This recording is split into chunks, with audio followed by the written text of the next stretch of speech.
DEDK academy एक free educational channel है जिसका उद्देश्य ऐसे लोगों की सहायता करना है जिनके पास समय या संसाधनों की कमी है, लेकिन जो पढ़ना चाहते हैं और अपने दम पर आगे बढ़ना चाहते हैं। हम ऐसे छात्रों को एक ऐसा मंच प्रदान करना चाहते हैं जहां सभी लोग अपनी पढ़ाई पूरी कर सकें, सशक्त बनें और जीवन में आगे बढ़कर समाज को और बेहतर बना सकें। यही हमारी इस राष्ट्र देवता के प्रति सच्ची श्रद्धांजलि है।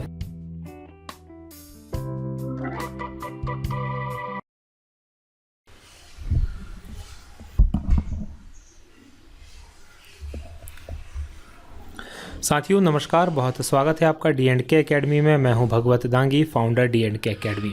और आज के हमारे वीडियो में हम बात करेंगे मध्य प्रदेश के संभाग और उसके ज़िलों के बारे में।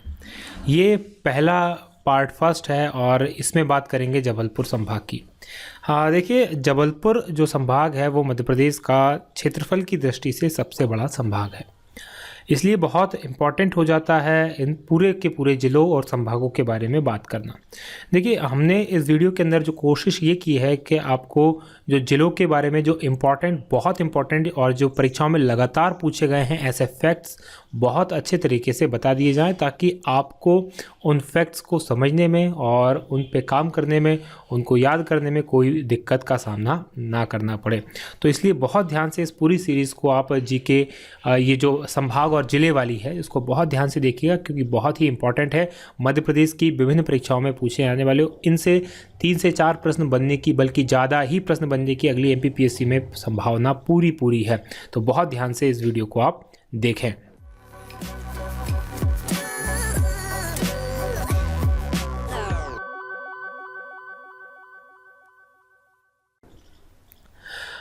बात करते हैं हमारी ऑनलाइन क्रैश कोर्स जो स्टार्ट किया है हमारे द्वारा, तो MPPSC 2017 के लिए प्रारंभ किया गया है।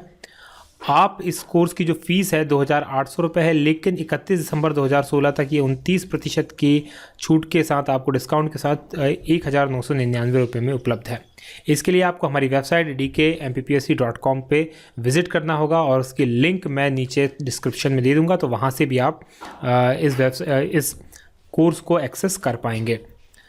बात करें हमारा ऑनलाइन टेस्ट सीरीज़ की, तो यदि आप ऑनलाइन टेस्ट सीरीज़ ज्वाइन करना चाहते हैं तो MPPSC 2017 के लिए टेस्ट सीरीज़ हमारी स्टार्ट की जा चुकी है। 10 टेस्ट इसके अंदर होंगे, पर संडे को टेस्ट होगा एक, और फ़ी है 49 रुपीज़ पर टेस्ट या 399 रुपीज़ पूरी टेस्ट सीरीज़ की। तो आप चाहें तो ये भी ज्वाइन कर सकते हैं। एक टेस्ट जो है इसके अंदर फ्री होगा और ये डेमो टेस्ट है। आप चाहें तो अभी फ्री डेमो टेस्ट देख सकते हैं। तो फ्री डेमो टेस्ट और इस पूरी टेस्ट सीरीज़ की डिस्क्रिप्शन में मैं लिंक दे दूंगा और आप चाहें तो वहाँ से टेस्ट दे पाएंगे। इसके लिए आपको हमारी वेबसाइट www.dkmpsc.com इसको विज़िट करना होगा। चलिए शुरू करते हैं हमारा वीडियो।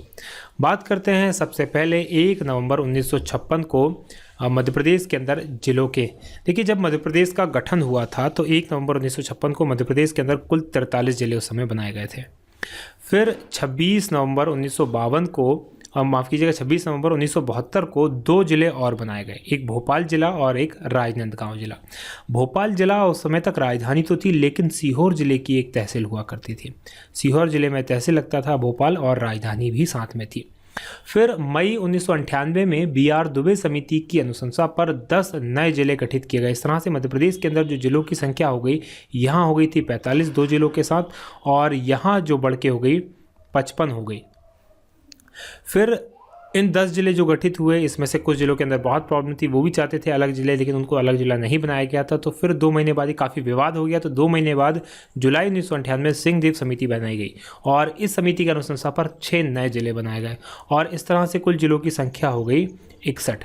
फिर जब 1 नवंबर 2000 को मध्य प्रदेश से छत्तीसगढ़ अलग हुआ तो 16 ज़िले चले गए छत्तीसगढ़ के अंदर, और मध्य प्रदेश में 1 नवंबर 2000 को ज़िलों की संख्या रह गई 45 और संभागों की संख्या रह गई 9। तो 9 संभाग उस समय थे और 45 ज़िले थे। फिर 2003 में 3 नए ज़िले गठित किए गए। पहला अशोकनगर, ये गुना से गठित किया गया। दूसरा बुरहानपुर, ये खंडवा से गठित किया गया।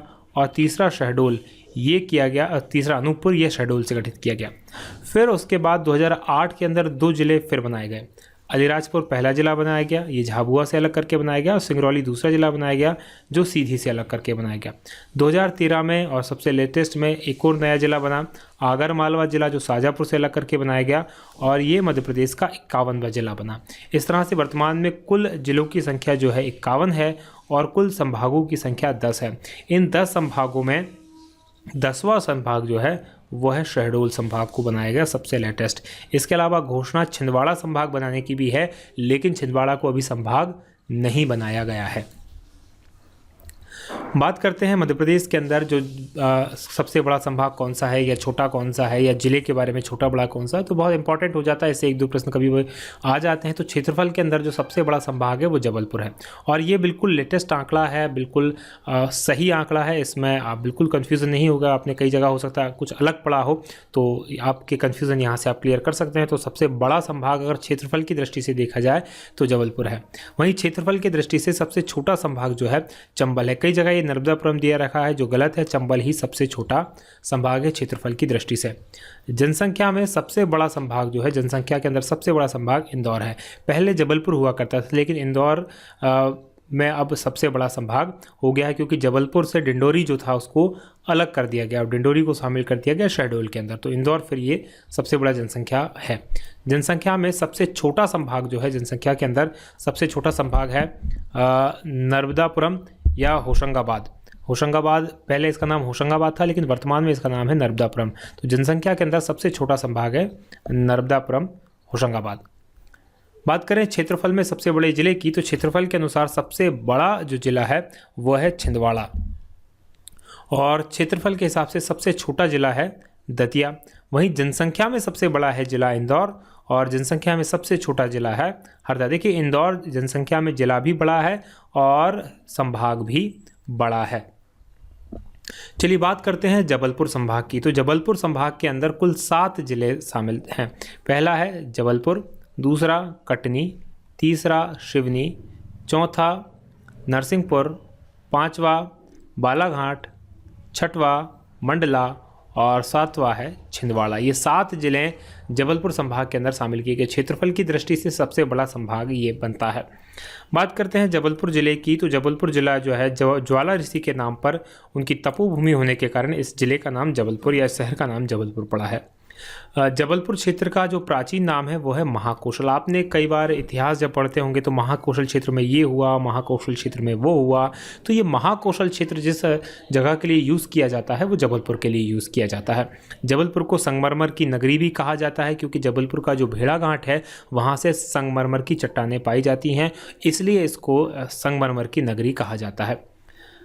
1939 के अंदर जबलपुर के त्रिपुरी में कांग्रेस का अधिवेशन हुआ था। कांग्रेस का राष्ट्रीय अधिवेशन भी यहाँ पर आयोजित किया गया था, और जिसके अध्यक्ष जो थे सुभाष चंद्र बोस साहब, जिसके अध्यक्ष थे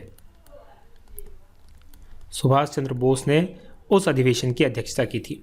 बरेला गांव है जबलपुर के अंदर, वहाँ पर रानी दुर्गावती की समाधि है। और रानी दुर्गावती जो है वो गोंड शासिका थी, रानी दुर्गावती, और जिन्होंने अकबर से युद्ध किया था। अकबर के समय में इन्हें अकबर से युद्ध किया था। नर्मदा नदी के तिलवारा जो घाट है वहाँ पर महात्मा गांधी की अस्थियों को विसर्जित किया गया था। महात्मा गांधी की अस्थियाँ वहाँ पर विसर्जित की गई थी, इसलिए इम्पोर्टेंट है ये। भेड़ाघाट जलप्रपात, या जिसका धुआंधार जलप्रपात के नाम से भी जाना जाता है, और संगमरमर की चट्टानों के लिए बहुत ज़्यादा फेमस है भेड़ाघाट जो जगह है। भेड़ाघाट जबलपुर के बहुत पास में है और बहुत ही शानदार नज़ारा यहाँ से आपको दिखाई देगा। जो हमारा जहाँ मैंने सबसे पहले जो थंबनेल जो लगाई है, जो वीडियो जहाँ से स्टार्ट हुआ था, वो जो इमेज है वो जबलपुर की ही इमेज है, जो बैकग्राउंड में आपको दिखाई दे रही है। बात करते हैं भारतीय वन अनुसंधान संस्थान एवं ट्रेनिंग सेंटर का क्षेत्रीय कार्यालय भी जबलपुर के अंदर ही है। अगली इंपॉर्टेंट चीज़ों के बारे में बात करें तो जबलपुर ज़िले के अंदर 3 विश्वविद्यालय हैं, महाविद्यालय नहीं हैं। 3 विश्वविद्यालय, 3 फेमस यूनिवर्सिटी हैं। पहली है रानी दुर्गावती विश्वविद्यालय, जवाहरलाल नेहरू कृषि विश्वविद्यालय और महर्षि वैदिक विश्वविद्यालय। ये 3 विश्वविद्यालय हैं जबलपुर के अंदर। साथ में देश का पहला रत्न परिष्कृत केंद्र, परिष्करण यानी जहां रत्नों का परिष्करण किया जाता है, उस केंद्र की स्थापना भी जबलपुर में की गई है। मध्य प्रदेश का सबसे साक्षर जिला है जबलपुर। सबसे ज़्यादा पढ़े लिखे लोग जो आपको मिलेंगे साक्षरता के हिसाब से वो जबलपुर में मिलेंगे। यहाँ पर महात्मा गांधी सामुदायिक विकास प्रशिक्षण केंद्र भी जबलपुर के में स्थित है। और ये जो महात्मा गांधी सामुदायिक विकास प्रशिक्षण केंद्र है, ये जो ग्रामीण प्रशासन के लोग होते हैं उनको प्रशिक्षित करने का काम करता है। रक्षा मंत्रालय के द्वारा यहाँ पर हेवी व्हीकल कारखाना, गन कैरेज और ऑर्डिनेंस फैक्ट्री की स्थापना की गई है। देखिए, जो हेवी व्हीकल कारखाना है, यहाँ पर जो सेना के हेवी वाहन होते हैं उनका निर्माण किया जाता है। साथ में गन कैरेज, गन और हथियारों का निर्माण भी यहाँ पर किया जाता है। नर्मदा की जो सहायक नदी है बरगी, उसमें अवंती बाई जल विद्युत परियोजना स्थापित की गई है। देखिए, इसी को बरगी परियोजना के नाम से भी जाना जाता है। देश का प्रथम पुनर्वास विकलांग केंद्र, यानी विकलांगों के समाज में पुनर्वास के लिए उनको उचित मान सम्मान और उनके जीवन यापन के साधन उपलब्ध कराने के लिए पहला पुनर्वास केंद्र स्थापित किया गया है जबलपुर के अंदर। ये देश का पहला है। यहाँ पर एनसीसी प्रशिक्षण कॉलेज महिला स्थापित किया गया, यानी महिलाओं के लिए एनसीसी यानी नेशनल कैडेट कोर प्रशिक्षण जो कॉलेज है उसकी भी स्थापना की गई है। मध्य प्रदेश का उच्च न्यायालय का मुख्यालय यहाँ है, जबकि इंदौर के अंदर और ग्वालियर के अंदर उच्च न्यायालय की खंडपीठ हैं। जो मुख्यालय है वो जबलपुर में है। प्रमुख पर्यटन स्थलों की बात करें तो मदन महल बहुत इंपॉर्टेंट, 64 योगिनी मंदिर कई बार पूछा गया। देखिए, 64 योगिनी मंदिर खजुराहो में भी है, यहाँ भी 64 योगिनी मंदिर है। भेड़ा घाट, धुआंधार जलप्रपात, पीसनहारी की मड़िया और तिगवा के अंदर विष्णु मंदिर, ये यहाँ के प्रमुख पर्यटन स्थल हैं। यहाँ पर पोस्ट एंड टेलीग्राफ वर्कशॉप भी जबलपुर के अंदर ही स्थापित की गई है। बात करें कटनी जिले की, तो कटनी जिले को चूना नगरी भी कहा जाता है, क्योंकि यहाँ पर चूना पत्थर है जो पर्याप्त मात्रा में पाया जाता है और इस चूना पत्थर की वजह से यहाँ पर सीमेंट उद्योग काफ़ी फल फूल रहा है। यहाँ पर एक जगह है बहोरी बंद, बहोरी बंद में शिवजी की 5 लिंगीय मूर्ति प्राप्त हुई है। भारत सरकार के द्वारा यहाँ पर एक स्टोन पार्क की स्थापना की गई है और ये जो है इम्पॉर्टेंट है और परीक्षाओं में पूछा गया है। देश की पहली महिला किन्नर महापौर, देखिए एक किन्नर महापौर का भी नाम आता है और एक किन्नर विधायक का भी नाम आता है। तो किन्नर महापौर की जो बनी थी वो यहीं से बनी थी, कटनी से, और इनका नाम है कमला जान। जबकि शबनम मोसी जो बनी थी वो विधायक थी, किन्नर विधायक, और वो सब संभवतः सिंगरौली से बनी थी। यहाँ एस्बेस्टस और सीमेंट की चादर बनाने का कारखाना है और भगवान नरसिंह का मंदिर भी है। विजयराघवगढ़ के जो किला है उसके अंदर रंग महल प्रसिद्ध एक इमारत है कटनी के अंदर। बात करते हैं शिवनी जिले की, इसे शिवनी या शिवनी मालवा के नाम से भी जाना जाता है। इसको मध्य प्रदेश का लखनऊ भी कहा जाता है। मध्य प्रदेश का जो लखनऊ जो है उत्तर प्रदेश की राजधानी है और नवाबों का शहर लखनऊ को कहा जाता है। उसी तरह से मध्य प्रदेश का लखनऊ के नाम से संबोधित किया जाता है शिवनी को। ये शिवनी नाम इसलिए पड़ा क्योंकि यहाँ पर सेवन वृक्षों की बहुलता है, सेवन वृक्ष काफ़ी बड़ी मात्रा में पाए जाते हैं और उसी के कारण इस जिले का नाम शिवनी पड़ा। भैरोथान का मेला लगता है और ये मेला बहुत इंपॉर्टेंट है क्योंकि जो परीक्षाएं हैं उनके अंदर जिन जिलों में कौन सा मेला लगता है इसके बारे में एक प्रश्न तो हर बार पूछा ही जाता है, इसलिए सारे मेलों को आपको बहुत अच्छे से याद करना है। यहाँ पर काली पूंछ, ये पूंछ है, मूंछ नहीं है, काली पूंछ का चावल और मावा बाटी यानी कि गुलाब जामुन के लिए लखनादोन करके एक जगह है जो काफ़ी प्रसिद्ध है, खासकर काली पूंछ के चावल के लिए। पेंच राष्ट्रीय उद्यान जो है सिवनी जिले में ही है और मोगली से संबंधित रुडयार्ड किपलिंग साहब की एक बुक थी, बहुत famous book the jungle book, उसी का एक पात्र है मोगली। तो यहीं पर मोगली लैंड बनाया जा रहा है और वो जो रुडयार्ड किपलिंग साहब की जो बुक है वो इसी से संबंधित है, पेंच राष्ट्रीय उद्यान से। तो यहाँ पर मोगली लैंड बनाया जा रहा है और इसका नाम बदल दिया गया, इसका नाम बदल कर दिया गया है इंदिरा प्रियदर्शनी राष्ट्रीय उद्यान। मुंदारा में बेनगंगा का उद्गम होता है, वो भी शिवनी जिले के अंदर से ही बेनगंगा निकलती है। बात करें नरसिंहपुर जिले की, तो नरसिंहपुर जिला है एक सोयाबीन उत्पादक जिला है, लेकिन सर्वाधिक सोयाबीन यहाँ उत्पादित नहीं होता। नरसिंह मंदिर के कारण इसका नाम जो पड़ा नरसिंहपुर पड़ा। यहाँ पर बरमान का मेला लगता है और बहुत फेमस मेला है ये बरमान का। ओशो की मान्यता, जो ओशो या आचार्य रजनीश जो हैं उनकी मान्यता वाला श्रीधाम आश्रय जो है यहीं पर स्थित है। शक्कर के उत्पादन में नरसिंहपुर प्रथम जिला है, सर्वाधिक शक्कर उत्पादित की जाती है नरसिंहपुर से। और जोटेश्वर में आदि शंकराचार्य ने धुनी रमाई थी, मतलब जो आदि शंकराचार्य जिनके द्वारा भारत के 4 हिस्सों में 4 मठों की स्थापना की गई थी, उन्होंने नरसिंहपुर के जोटेश्वर में अपनी जाके तपस्या की थी, वहाँ थोड़े दिन रुके थे और धुनी रमाई थी। बात करते हैं अगले ज़िले की, तो अगला ज़िला है बालाघाट ज़िला। देखिए बालाघाट जो ज़िला है वो काली पूंछ की धान का शीर्ष उत्पादक ज़िला, यानी कि सर्वाधिक उत्पादन जो काली पूंछ की धान होती है उसका बालाघाट से ही किया जाता है। नक्सलाइट प्रभावित जिला मध्य प्रदेश का एक ऐसा जिला है जो कि नक्सलियों से प्रभावित है। यहाँ की मलाजखंड तहसील बहुत फेमस तहसील है, जहाँ से तांबा निकलता है और तांबा के लिए मलाजखंड बहुत ज़्यादा फेमस है। तालाबों से सर्वाधिक सिंचाई होती है, सबसे ज़्यादा सिंचाई तालाबों से होती है, और सर्वाधिक वनाच्छादित जिला, यानी कि वनों में सबसे ज़्यादा यहाँ वन पाए जाते हैं। ये ज़िले के बारे में अगर आपको याद रखना बहुत इजीली, तो आप ये याद रखिएगा, इस ज़िले के अंदर सब कुछ ज़्यादा पाया जाता है, कम कुछ भी नहीं है। सबसे ज़्यादा काली पूंछ की धान, नक्सलाइट प्रभावित, सबसे ज़्यादा तांबा मलाजखंड से, सर्वाधिक तालाबों से सिंचाई, सर्वाधिक वनाच्छादन, सबसे ज़्यादा जनसंख्या वृद्धि दर, ये सारी चीज़ें यहाँ पर पाई जाती है, इसलिए सब कुछ ज़्यादा इधर ही है। बेगाचक क्षेत्र यहाँ पर है, बेगा जनजाति यहाँ पर पाई जाती है, और एशिया की सबसे बड़ी भूमिगत खान जो है मैग्नीज की खान भरवेली, वो यहीं पर पाई जाती है, जबकि सर्वाधिक वन भी पाया जाता है। तो मतलब सब कुछ ज़्यादा इधर ही आपको मिलने का, वन भी ज़्यादा, बांस भी ज़्यादा, सिंचाई भी ज़्यादा, तांबा भी ज़्यादा, नक्सल प्रभावित भी ज़्यादा, धान की उपज भी ज़्यादा, मैग्नीज खदान भी सबसे ज़्यादा। वन महाविद्यालय यहाँ पर है, और देश का सर्वाधिक लिंगानुपात भी यहाँ पाया जाता है। लिंगानुपात की बात करें तो मध्य प्रदेश का जो लिंगानुपात है 930 है, जबकि भारत का लिंगानुपात है 943। तो मध्य प्रदेश का जो लिंगानुपात है उससे भी अधिक 1021 लिंगानुपात इस जिले का है, यानी 1000 पुरुषों के ऊपर 1021 महिलाएं हैं। बालाघाट को मैग्नीज नगरी के नाम से भी जाना जाता है, क्योंकि मैग्नीज काफ़ी बड़ी मात्रा में यहाँ उत्पादन किया जाता है। सर्वाधिक धान उत्पादन किया जाता है, और सर्वाधिक पोहा की मिलें, यानी कि पोहे की फैक्ट्रीज भी यहाँ पर हैं।